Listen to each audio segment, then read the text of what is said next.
year. The HSE Service Plan 2017 commits to further development of child and adolescent mental health services, or CAMS, including better out-of-hour liaison and 7-day response services. This is a strategic priority action in the plan against a background where the population of children is expected to increase by over 8,500 by 2016 to this year, thereby creating obviously an additional increased demand on CAMS. Around 18,500 referrals are expected to HSE CAMS this year alone. CAMS has been prioritised in new funding made available by Government since 2012. Additional resources and facility means that there are now 67 CAMS teams, 3 paediatric liaison teams supported by 66 operational beds nationally, with a further beds planned to come on stream in the near future. CAMS services in Cork have 8 community-based teams. 2 of the 8 teams have consultant vacancies. That's Team C, Western Road, and North Lee North. Team C has had a vacant psychology post since Christmas 2016, but the executive recently secured a position to fill this post. There have been widely acknowledged difficulties in recruiting and retaining specialist CAMS staff, particularly consultant psychiatrists, which all of the deputies have recognised. Recruitment efforts have been ongoing, including local and international advertising for a locum consultant in Cork, which have not yet yielded any success. Unfortunately, there are currently a serious shortage of suitably qualified CAMS consultants at both national and at a European level. The HSE are working to provide the best possible service within the available staffing resources. A key focus is on managing clinical risk and prioritising referrals accordingly. All efforts are being made to support teams with additional therapy and administrative resources, notwithstanding the consultant vacancy, to ensure that the best possible service is provided. The rest of the multidisciplinary team associated with Team C continues to provide a service to those deemed within their scope of practice. Unfortunately, however, those requiring consultant or psychologist review are currently on the waiting list. The HSE acknowledges that the lack of consultant cover is having a considerable impact on the access to services locally.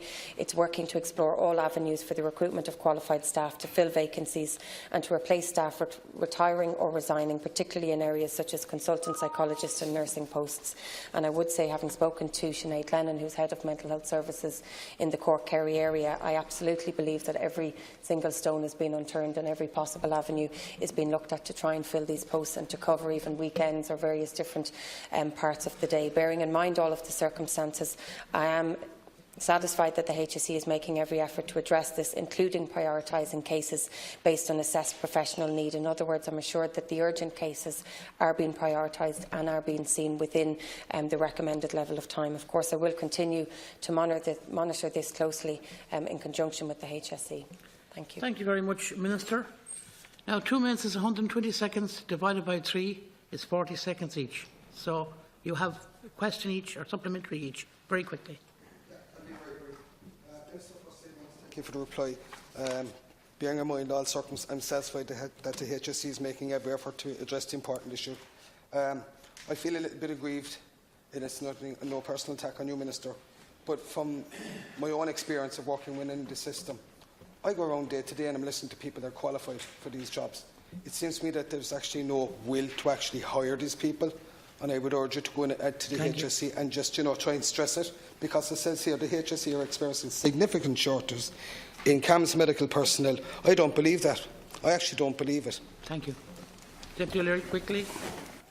I recognise that very likely every effort is being made to ensure that priorities are well managed, but the reality is that we're dealing with an inadequate resource, and consequently, as much as we can try to, or the HSE can try to manage priorities, the situation is that staff are being stretched too thin, and I am particularly concerned about the implications for if this arises in an A&E situation. Again, that children could end up at the A&E in the CUH or the Mercy and not have any psychiatrists there to see them. Thank you. 40 seconds, Deputy Keller. Yeah, I just urge you to ensure that you keep on top of this and liaise with the local office and Sinead Lennon below to ensure that recruitment is expedited. And if we have to be imaginative in how we recruit, well then so be it, because we have to bring forward solutions to the problems in our emergency departments where we simply have no resources available to vulnerable children and adolescents, as explained in the letter circulated to GPs, and the letters that GPs have forwarded to local deputies expressing their legitimate concerns about their patients being put at risk because of no supports. I would say it is absolutely unacceptable that a young person would not be able to receive the level of support that they need. But again, we are doing everything that we can, not just through the recruitment process, but to actually try and improve the environment, improve the facilities, the technology, to make our mental health services a place that people actually want to come and work. The fact of the matter is, particularly within our CAMS teams and our services, it is a highly there is a high level of intensity involved in the work that they are doing. It means that there is a high level of turnover. It means that there is a high level of burnout, and particularly when you have a difficulty in recruiting consultant psychiatrists, where they leave after a short space of time, you're then trying to recruit again. And I will say, I do believe every effort has been made looking at the teams, how they can be utilised best. The fact that we are introducing the new wellbeing programme within our schools, the task force before the summer is out will be making its actions and recommendations known to the committee here and to the Dáil. So there's a lot of other things that are being done to try and stop the number of young people actually needing services in the first place. But this is a priority for me. This will continue to be a priority for me, and I will keep the House updated with any developments in these areas. Thank you very much. I want to thank the three deputies sincerely for the cooperation and the Minister, and we'll move to the third topical issue question, the second interim report into mother and babies' homes. I want to welcome the Minister Sapone here. Now, I'm going to ask for the cooperation because we have three contributors to this, so basically we have about 80 seconds each initially. And Deputy Burton, I'm going to call on you first. Sorry. I think the reaction of the Government yesterday to the publication of the second interim report of the Mother and Baby Homes Commission of Inquiry came as a slap in the face to a lot of the people affected by the issues being examined. The ruling out of redress, I think it was stupid and foolish on the part of the Government in a Commission report which made no findings of fact. But what I specifically want to refer to is the unnamed Minister who is on the front page of the Irish Times today as saying that if the Government were to accept the redress recommendations from the Commission, then the sky would be the limit for potential future liabilities. Now, I don't think this Minister can have actually read the report, because there are no findings of fact in the report, and I think the comments of that Minister, the Minister whoever it is, should out themselves. It's absolutely disgraceful. Also, the other coverage is all about fear. Fear of the people who are in mother and baby homes, fear of the mothers, fear of the children. I think that this is the absolute counter of, in fact, dealing with people with sensitivity, care and consideration. I exempt the Minister here from that, but I can tell you the stuff in the papers, Minister, from your Government is an absolute disgrace. You have to give your colleagues a fair crack at the whip. Deputy Daly. Thanks, Corla. Well, I welcome the fact that the interim report is recommending further investigation into addressing the inclusion of those who have been excluded, and I welcome that the fact of redress has been mentioned, which is obviously the reason why we've had to wait 7 months for it to actually be published. But I do think, and I am concerned, Minister, by your response to the report and your claims that the focus of the report is on children who were unaccompanied by their mothers into the mother and baby and county homes. I don't think that that is the case. The actual report raises substantially more significant points than that, and I think the Government's announcement of their unwillingness to look at the issue of redress is an appalling slur really on the victims. I think, again, in the 7 months that you've waited to publish it, probably many of these people have already died. But I would say that redress was never at the heart of this issue. Over and over again, when we raised it, we never asked actually about redress. It was always about stolen identity, stolen lives, broken families, and no amount of money can compensate for that. What people wanted was an acknowledgement about what was done to them with the knowledge of the state, and the report very clearly said the fact of financing did give the state the ultimate regulatory power, that is, the power to close the institutions. The state is responsible and we have to deal with it.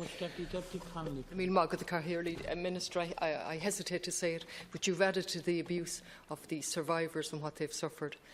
The report that has come out, there was absolutely no reason for its delay, and you've given no proper reason for its delay. It should have been published last September, full stop. Last Friday you were at a meeting. You weren't asked about redress.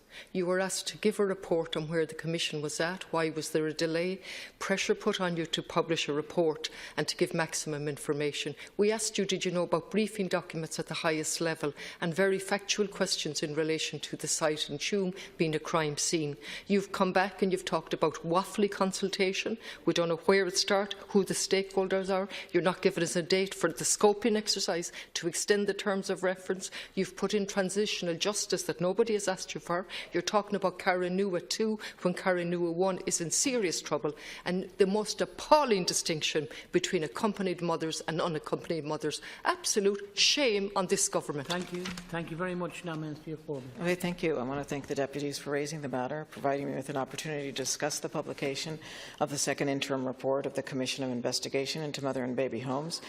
The Commission was set up to inquire into the conditions in mother and baby homes and county homes in the period between 1922 and 1998. And following a short first interim report last July, it submitted a second interim report in September of 2016. This report deals with a number of issues that had come to its attention during its work, an analysis based on information collected up till August 2016. Yesterday, I published the second interim report of the Commission. It's now available on my department's website. I've been very conscious of the time that it has taken to publish this report. It has, however, been necessary for me to engage with Cabinet colleagues on issues in the report which extend beyond my remit as Minister for Children and Youth Affairs. The focus in this report is on children who were unaccompanied by their mothers in mother and baby homes and county homes. And in its interim report published yesterday, the Commission suggests that the exclusion of children who were resident in mother and baby homes and in county homes without their mothers from the Residential Institutions Redress Scheme, which was established in 2002, should be re-examined.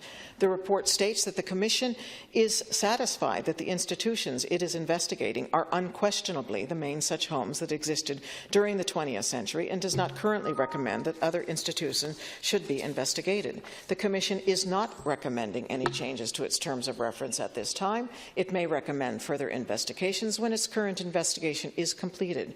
It does not make findings to date that abuse occurred in these institutions, but notes that its work is not yet complete. The Commission also recognizes that people whose births were falsely registered have a need to establish their identity, but recognizes that the false registration of births is a very difficult issue to investigate because of a lack of accurate records. The Government has carefully examined the Commission's recommendation regarding redress and has concluded that it is not possible to implement it. As you will be aware, the Residential Institutions Redress Scheme has been closed since 2010. Following the publication of the Ryan Report in May of 2009, there were a range of requests and calls for the redress scheme to be extended. The then Government took a decision in 2010 not to extend the scheme. The Government in 2013 also decided not to extend the scheme. The then Minister for Education, Rory Quinn, said that he had found no basis to revisit the decision. This Government is conscious that the Commission has made no findings to date regarding abuse or neglect and believes it would not be appropriate to deal with the question of redress in advance of any conclusions on this issue by this Commission. The challenges for the Government in considering the recommendations of the Commission at this interim stage of its work are clear from the findings of this report. It's important to remember as well that the Commission's investigations are ongoing. The Commission's final report is due in February of next year. Its conclusions on this and all matters regarding the treatment of former residents will be studied very carefully at that point. My focus now is on assisting those who were unaccompanied as children in mother and baby homes and county homes, with a view to offering supports that will be of genuine and practical value to them.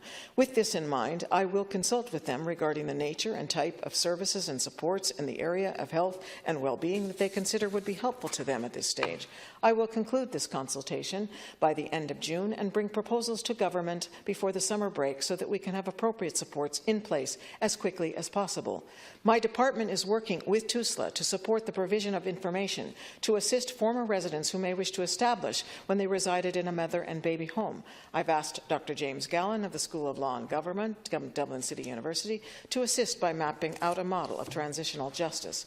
This would be a means of giving voice to former residents of mother and baby homes and county homes. His expertise will help us develop an approach. I am also carrying out a scoping exercise to examine the possibility of broadening the Commission's terms of reference. I think the report is helpful in focusing on what may possibly emerge in the final report from the Commission of Investigation. Thank you very much, Minister. Now I'm going to allow each individual involved in putting down this question on the topical issues the chance to ask a supplementary. Deputy Burton.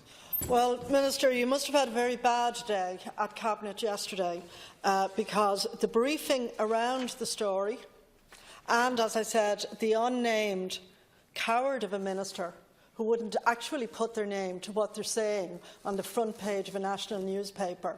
If they feel that strongly about this and they're a member of a government, they should come out and identify themselves. The mother and baby home redress fears. I think, that your intentions are very good. I think by yesterday you've actually done a tremendous amount of damage to people who have been in such situations and who actually are above all else entitled to be treated as free and equal citizens of this republic. Not as victims, not as survivors, but free and equal treatment in this republic. I think, Minister, you should have been able to tell us that even though the decision may not have been made yet, and we know there are no findings of fact here, the Commission should have been widened to all institutions, and the Commission should have and should also include the situation of birth mothers where their consent was not properly forthcoming. We know of many of those cases. The falsification of records and American adoptions and what happened in relation. None of this. And if you're intent on looking at scoping exercises, can we actually see scoping exercises which are of meaning and value to people affected by this? Thank you. Deputy Daly. Thanks, Chair. Minister, what the survivors have always wanted is acknowledgement, apology and inclusion. And the interim report does go some way to say that it warrants further investigation into including those who have been excluded, and in fact that the decision on which institutions to exclude and exclude was very inconsistent. That needs to be addressed. Minister, can I just ask you, there's an urgent need for you now to meet with representatives of the survivor groups. They're not happy with your response and the response of government.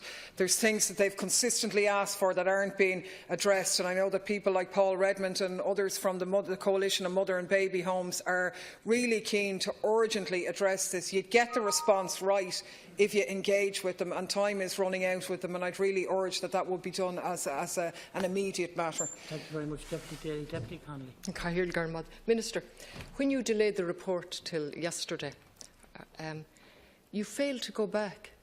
Events overtook that report, and what was discovered in Tuam, which shocked the government. You failed to go back to the Commission and ask them to update their report. You failed to go back and say to them, what is the significance of what's happened? Where are we going with this? You have left it up to a local busy GP, who happens to be the coroner, to look after the Tuam site. What was the last figure for the babies discovered and 6 mothers on the Tuam site, Minister? Can you recall? And you're leaving that to a local busy GP. Really, you're going all over the place in relation to a consultation, a scoping, a transitional justice, a cara nua. Please, we don't want any of that, the survivors groups that have spoken to me. They wanted you to report back on what happened in Tuam over the last 6 to 9 months. Where is that at? How is that influencing the Commission? What terms need to be changed? What access to records? Peter Mulrine, and he's given me permission to use his name, is in the High Court trying to get access to his records. It's time to stop nodding, Minister, and it's time to actually listen and to what... I finished, sorry, Chair. You're way over your time. I am, Chair. I agree with that. And Corrigan from the Survivors Organisation gave you a list of very practical things last Friday. Thank you, Deputy. Please respond to those. You have 2 minutes, Minister. Thank you, Deputies. I appreciate those additional comments. Deputy Burton in relation to stories on the front page and what it says. I don't have any information in relation to that. I know often at times things are reported that may or may not have happened. I accept what you're saying. I hear what you're saying, but I just don't have any comment in relation to that. I want to say very clearly that in terms of the government's response, it does not mean that we have closed off redress for those who have been in mother and baby homes. When the Commission finishes its report, investigations and its social history and its confidential committee of hearing evidence and make recommendations to government, it is then that we will consider, have the opportunity to consider redress for those people in those institutions, should that be, if it is part of their recommendations or even if it is not. It is at that stage that the Commission will have had the opportunity to identify if there are any findings of abuse in relation to the formal process that has been put in place. As deputies know as well, and I hear what you're saying in relation to extension of the terms of reference, I committed to looking at that. I am looking at that. Deputy Daly, when you talk about listening to the survivors or residents, some people prefer to call themselves residents as distinct from survivors, in terms of the people that I have spoken with, what they want is an apology. I spoke with a survivor, a resident yesterday, who doesn't want an apology. Instead, what she wants is that the head of state to ask for their forgiveness. She sees that as different as an apology. And so I understand that there are lots of different issues that people are looking for, are seeking to be addressed. And part of the reason of establishing an approach to take a look at wider ways in which of listening to what people want, which is what part of what transitional justice is because of that diversity and the importance of trying to identify that. And Deputy Connolly, may I say, I listened very carefully in terms of what was requested in meetings in June. I have written, I've received many submissions. I've already written letters that are sending back in terms of how we are going to progress the different things that came up. One of the aspects specifically has to do with, as you know, access to information, and that is something that I've spoken about in my response to the interim report. Thank the deputies and thank the Minister.